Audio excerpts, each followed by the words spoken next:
This video is an analysis of the 3 Hunters versus 1 Speedrunner finale rematch. If you haven't seen that video, please go watch it. There's a lot of spoilers in this video. Otherwise, enjoy the video. He's Bad Boy Halo. What?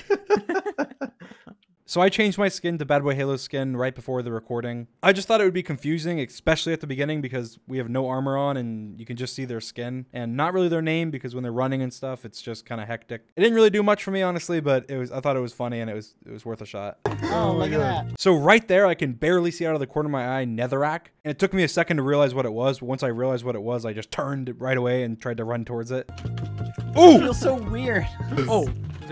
Now the sword in the chest actually had looting 3. I didn't realize this until much later when I killed a cow and the cow dropped more steak, but I thought that was such a cool thing and it gave me such a big advantage at the beginning. Kill him. Hi George. Where is he? Where is he? I don't know. I'm swimming after him. He's swimming into the ocean. In the ocean. He's gonna get a dolphin and swim away. He's gonna get a freaking dolphin. What are your coordinates? He's gonna get a freaking dolphin! I felt like a Disney princess throughout a lot of this video, if that makes sense. Every mob was on my side, like the dolphins. At one point there was 4 dolphins in the water where everyone could have gotten a dolphin, and I got all 4 dolphins, and that was way later on in the video. So it's just like I just feel like, I don't know, the mobs were on my side for this video, so it's just funny to see. Is he back? So I made a boat here because I planned to escape on the water, and at this point I didn't realize I had the looting 3 swords, so I thought it would take a lot of time to actually collect food and get my health back up. So instead of wasting my time collecting food, I thought I'd mine for iron because I heard them saying they were going to mine for iron. And so even though this seemed like a really big risk, I didn't really think it was because I made my boat. If I heard them coming or I saw them coming, I could try and run and hop in a boat and then get away. And I was hoping that I can get full iron or at least a lot of iron before I even saw them again. And then even if I was on low health, they would see me and they would just run because I'm in full iron. Oh my gosh. Dream, change your skin. Keep your eyes peeled, guys. Last time he like... Should we get iron out of this ravine? I need Wait, Bat, don't break that. Don't break that. Don't break that. I don't know. Oh my god. And this is the moment when I realized that I had a looting 3 sword, or at least I had a looting sword, and then I looked at it and I was like, oh my god, it's a looting 3. There's no way. Going on a journey. Oh! What? I'm dead. Get Wait, in! Bat, Luke, Come here, Luke, Sapnap! Luke, I'll go Luke, run. Luke. Oh my. So here I was kind of hesitating on whether or not to keep chasing Sapnap and kill him. I had my iron back in the furnace and I just realized it's probably not worth it. My iron's cooking. I might as well just go back, sit by it, get armored. They'll probably run off. And if I chase him, there's a chance he'll just get away and I would have ran further and wasted hunger and also gotten further away from my armor. Or maybe that Bad Boy Halo would have tricked me and gone back to my iron and stole it or something. I just didn't want to risk anything, so I just turned around. I'm coming around. Oh, he backed up. He backed up. Get in. He's in a river just the... So once I realized that I had the looting 3 sword, I was being really careful about not breaking it. I got it all the way down to like very low durability. I realized that I could make an anvil and then easily get gold in the nether because there's a lot of gold everywhere in the nether. And then I can just constantly heal my sword and then I have an infinite looting 3 sword. Longer, thinner ocean. What? I was in the water. What? That creeper can't He hurt has you. dogs. He has freaking dogs. So my plan actually was to get tons and tons of dogs. I had the looting 3 sword, so I could kill skeletons, get tons of bones with the looting 3, and then just tame like, I don't know, like 100 dogs or some crazy number of dogs. But I didn't have enough gold in the overworld to actually do that, and then my dogs ended up kind of being useless. And I actually killed my dog later because my dog was getting in my way, so I ended up throwing that plan out because it wouldn't have been as useful as I thought. Though it would have been really funny. No, he doesn't. Are you serious? What? Right. Now, I saw a lot of people speculating on why I made all the buckets and why I decided to go into a tower. So I actually formulated this plan before the manhunt, and I wasn't sure if it would work or not. But I wanted to get 10 buckets because that's not that much extra iron to get. And on a random seed, when you're not in a desert, it's really hard to find a lava pool unless you dig down. But so many times I'll find like 1 piece of lava and I can just collect it. So I thought if I make 10 buckets, I can maybe make a portal without even ever finding a lava pool. Or if I do find a lava pool, I can make a portal, go through it to get the achievement, and then run off and they're chasing me, tower up, and then make a portal and then go through it and they wouldn't see me get the achievement and then I would be in the nether. But this didn't really work and I'll explain why later. But that's why I made all the buckets. You see one? Where is it? That's this one. Which one? That one. So in the bottom right, you can see that I have closed captions on, which is mostly for people that have hearing problems where it'll tell you exactly what you should be hearing around you. Now I turned that on because it helps you with hearing things correctly and making sure you know what's around you. But in this case, I was running around, I was in a plains biome, and I was in F5 mode, and I was looking at those closed captions. And just for like a split second, lava pops popped up. And what lava pops mean is that there's lava nearby. So as soon as I saw that, I flipped around and I realized there's a piece of stone there. It's probably underneath that. I broke the stone, and there was the lava pool. So some people were confused about how I found the lava pool there, but that just explains that. Oh, great. An Yes. ocean. Ooh, a village. So I heard them say that they found a village, and I had been in an ocean for a very long time, so I knew that there wasn't any villages anywhere near other than the one that I was next to. So I was a little worried because I realized that's probably the village they see. I don't know how far they are. I don't know if they're going to be in it soon. I don't know if they're going to ignore it or come past to me. But they were talking about how it was unlooted. They started getting the food and killing the iron golem and stuff like that, so I knew I had a little bit more time. But sadly, because they were right there, I didn't want to risk doing my plan because then they would just instantly come to my portal, and I may get caught in the crossfire and I'm kind of stuck underground or something. So I just decided to tower up instead, and I just said, oh, they'll be confused a little bit, and I could just go through my portal and I'll be in the air, and I won't risk at all getting trapped in underground or anything like that. And my thought process was that it's much harder to trap me in the air than it would be on the floor, because on the floor I'm completely surrounded by blocks, and if I just hit a dead end, I'm just dead, and I can't mine quicker than they can hit me. But if I'm in the air, the worst thing they can really do is knock me off, and I'm really good at MLG watering, so I just thought, it's probably better to be in the air. Well, later that you'll see why it probably wasn't better to be in the air, but that was what I thought, and it was kind of an oversight to thinking about what kind of traps they could make in the air. Here. I think we're getting close to Dream. Wait, there's cobblestone right there. He's right there! Where? I see him. So I saw the Strider in the middle of the lava, and I was actually trying to build out to get the Strider because the Strider was like a crucial part of my plan. It's much easier to navigate the Nether when you're on a Strider, and you can also find Nether fortresses much quicker. And unless there's a Strider right by the edge of the lava, you're going to have to build out to it. So I was just doing that. They came after me. I jumped down. Oh, I see him. I see him. Go, go, go. You almost pushed me in the lava. Careful. Oh, knock him off. Knock him off. Wait, what?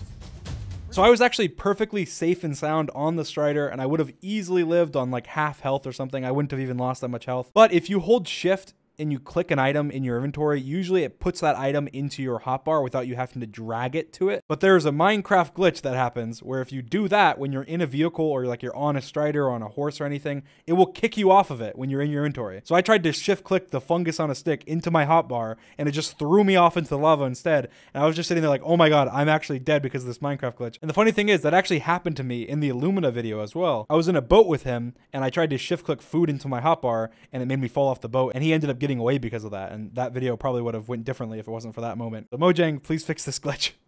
It's causing me lots of pain. What? What? Did he jump in the lava? What? Yes. All right, Oh my God. I made. Yeah, a you actually gold how with did you these. find the fortress? What? I'm the best. This is a surprise tool that we'll use for later.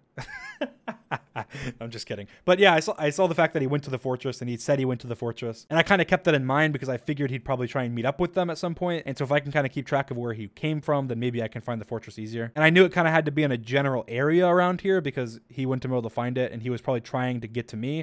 So he would have been on his way to me. So that kind of gave me a little bit of a hint of what was going on. Nice. I found gold. I'm gonna find gold. Same. I'm gonna find diamonds. And He's literally. So here I totally thought I was dead when I fell down, but the thing is they don't know how much health I'm on, so they have no idea how low I am. Bad Boy Halo was holding a pickaxe and was trying to break the block, and when I fell, which surprised him, he wasn't holding a sword or anything, so he backed up to then switch out his sword, and that gave me just enough time to tower up. And Sapnap didn't have a pickaxe, so Bad Boy Halo was the only one with the pickaxe and had to switch back to his pickaxe, and by then I was already in the wall. Yeah! Kill him! Find him! Kill him! Get him! Get him. Just Get kill him. him! Please. Mine! Do you have a pick? Move! No, go! I'm going! I only had one arrow bat, that's all I can do. Oh! Here. So when I first saw George here, I thought I was totally screwed because he was on the other side of me and they could just sandwich me in and I would just be dead. Here, I have some for you. But then I realized that he was running towards a ruined portal, so he hadn't seen me and I could maybe sneak up on him and kill him. So I had my crossbow out, ready to attack him, kind of running towards him. And I thought I'd get a couple hits before, be able to surprise him, kill him, and then I'd be able to keep running and run away from Bad Boy Halo and Sapnap. But then I realized, well, what if I just sneak right by him? he's not looking at me, so I can just run right by him and then I'll be able to get away. And so I did that, and luckily he like looped around the obsidian right when I ran by. It was just like, this scene is just so perfect. Take these four. All right, nice. You have any blocks? What I is have blocks. that? Let's go. Yeah, tower. Come on, just go. I am! So when I saw the fortress and I was on the Strider, I decided to turn around and try and fight Bad Boy Halo. I didn't want him to know I saw the fortress, because if he did, then George would know exactly where to go and would be able to take Sapnap. And I thought because they weren't on Striders, they would have a lot more trouble getting to me. Just follow the compass. I'm following the compass. Run, little thingy. He's carrying away. So here, as soon as I got hit by the wither skeleton, I knew I had to turn and fight. Even though I'd be lower, you can't run away when you have a wither effect. It's just constantly damaging you, which slows you down. And so I knew that my only chance would be to turn and fight, at least for a little bit, until I ran out of the wither effect. My original plan was just to run, go over there, tower up, and run through the fortress. But because I got the wither effect, I couldn't run, so I knew I had to turn and fight. It worked out perfectly. George didn't see it coming because probably I wouldn't have done that normally, but the wither made me. And then I just got the perfect hit that just knocked him right off. No! No, George! This was honestly just funny. Like, I saw him getting cornered by the 2 wither skeletons, and I thought the third was going to be after him, so I thought it'd be, like, even more hilarious. But the third wasn't after him. I was out of food. I could have crafted bread, but I was out of food that I actually could eat right then. So I didn't really want to get in much of a fight with him. And I thought it'd be really funny for the video if I just sat there watching him. So that's one of those things where if I was being super competitive, maybe I would have just killed him. But I thought there's no way he doesn't die, and it'd be really funny for the video if I didn't kill him and I just watched him die to wither skeletons. And I was right. So yeah, it was a lot of fun. No, no, Dream, help me, please help me. He's there. All right, now this is where the fun begins. I was expecting them to be on the other side ready to fight me, so I had everything ready. I had my sword out, I had my bucket in my second slot, I had my crossbow loaded. I was ready to battle. I don't know what I was expecting, but the one thing I wasn't expecting was for me to get lavaed as soon as I got through the portal. He's here. So Bad Boy Halo placed the lava. I placed my water to block off the lava. I thought I had a lava bucket, so what I wanted to do was I wanted to go in my inventory, grab my lava bucket, and then pour it on them because I thought that would be totally awesome. But when I was in my inventory, for just like literally 1/10 of a second, Bad Boy Halo picked up my water, so I had no water, and then I realized I have no lava, so my plan wouldn't even work in the first place. So I looked up to fight, and then I looked down because I wanted to see where there was water to jump into, but I didn't see any water. I got knocked off, and my immediate gut reaction was fall in the water. So my cursor moves and I look straight down at the water. But I realized very quickly that I was falling too fast, and that if you know how Minecraft parkour works or how Minecraft water parkour works, that if you fall from a far enough height, you will just fall straight through the water. And I remember thinking right away that I have pearls, but pearls don't fall faster than you. So if I was to throw a pearl, I would probably die unless I threw a pearl onto like a tree or onto the tower or something. But also, I'm on 2.5 hearts, so a pearl probably would have killed me. So I noticed the horse. I went to reposition for the horse, and there was actually another horse that I didn't notice because it was below the water and I couldn't see it. And it was a closer horse that I probably would have had an easier time getting to. I repositioned where I was looking to right above the horse, and you can't ride an untamed horse unless you don't have anything in your hand. And the only reason that I remembered this, the only reason that I remembered this tidbit of information is because I was testing the striders. Like just before this recording on a single player world, I was testing how to jump onto a strider because I thought I might have to jump onto a strider. And so just instantly I thought, just drop what I'm holding in my hand because I have to have an empty hand in order to jump on the horse. So I dropped the sword in my hand, and then you hear me take like a deep breath. Like, nobody really pointed this out, but if you listen closely to the audio, you will hear me take a deep breath as I'm falling, because I drop my sword and I just go like, I just realized like this could either be like the most epic play in history, or this could be the dumbest play ever, and I just die and I look like an idiot. Now, the horses getting there in the first place is even crazier. There was more than 30 minutes where the 3 hunters were around the tower, moving around, collecting things, and then waiting for me, moving in and out of chunks. So horses had plenty of opportunities to spawn. And there was also a village right there that I had seen horses by, but I'm not sure if they were the same ones. But on top of the horses below the tower, there was at least 3 other horses in the nearby area that I saw. So the spawning luck was just really good. He's running. Which way did he go? Oh, he's This way. He went. He just dipped. He dipped. Go. Where'd he go? So here I was using soul sand because I had soul speed boots on, so I was getting a speed effect whenever I was stepping on the soul sand. It was a cool little 1.16 feature that I got to use. Oh my goodness, I missed. Get him. He's up here. So during this fight on top of the house, I just wanted to pick one of them off. I wanted to corner one of them and pick them off and then kill them, but I never really got an opportunity. Right here, I almost went for George, but I thought Bad Boy Halo was right behind me, so I didn't, and then I turned around and Bad wasn't right behind me. If I had gone for George right then, I might have been able to kill him, and it would have been a much easier fight, but I thought Bad was right behind me, and I was afraid, so I turned around. No! Oh my god. I'm behind. I'm behind. Careful. I'm low. Okay, I hit him. He's literally on the house. Careful, careful. Oh. We got him. We got him. And then I'm kind of cornered, but I got at this angle where Sapnap couldn't see me unless he rushed me by being behind 2 blocks tall of the wood house. So now I could only see 2 players, and the other player was kind of useless unless he wanted to push me. So I was trying to force him to push me. That way I could knock him off the house or I could kill him. Because I really didn't like being attacked from 3 different angles at once. I didn't really think I had a good chance there. I'm cornered. Keep him there. Keep him there. Oh, he's got a crossbow. Careful. He's shooting. Okay. George, block yourself in, or build a barrier. And then Sapnap rushes me, but then he sees me sitting there with the fully loaded crossbow, like aiming right at him. So he decides instead of jumping at me and hitting me, he's just going to block his shield to block the shot. And that would have been fine, but I switched to my sword. And as he's going over me, you can see that I hit him. So when I hit him, even though I'm hitting him like a weird direction, it's kind of like straight up. It gave him knockback and it knocked him off the house. So if he had just used his sword, he would have knocked me off the house. But instead, he used his shield. And then because you can hit somebody from behind, even when they're blocking a shield, I hit him from behind and he fell off the house. I saw some people confused about why did he just jump off the house. He didn't. He got hit off. Now here again, I saw some people say like, why didn't George just hit you there? You were on 1 heart. You were on 1 hit. He could have just killed you. Again, people can't see my health. Like he can't see my health. So he has no idea I'm on 1 heart. So to them, they don't know I'm low. Like, most people don't know the other person's hunger. So if I had just been eating steak instead of bread, I probably would have been on full health right now. So they have no way of knowing how much health I'm on. George sees a loaded crossbow pointed right at his face and decides to go around it instead of going right at it.